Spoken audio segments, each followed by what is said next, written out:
Welcome to the Slop Temple. We pray this video helps. You start by assembling the frame and collecting core components so you can build a stable platform. First, secure a lightweight alloy chassis sized to support 30-50 kilograms plus occupants. This reduces structural flex. Next, mount a high-capacity power module that can deliver 12 kilowatts continuously because temporal systems require steady energy. Once done, install a quantum-compatible control bay and manual safety cutoffs. This lets you test subsystems safely while you proceed to integrate delicate modules. You now integrate the temporal components and align them precisely so the system can form a stable local field. Begin by mounting a coil array field generator with phased alignment. Aim for 0. 5 degrees precision during installation because small angular errors amplify.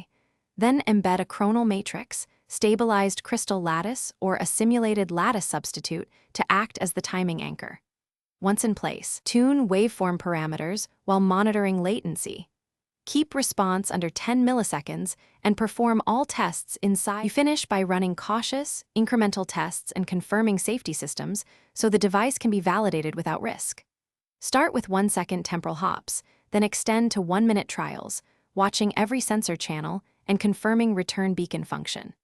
Make sure emergency cutoff and failsafe protocols engage correctly to protect occupants and data. If something goes wrong, consult the anomaly logs immediately, recalibrate coils and waveform phase, and verify power stability before repeating tests. This methodical approach prevents cascading failures and preserves equipment.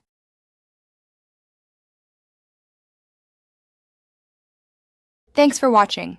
Consider subscribing if we helped you.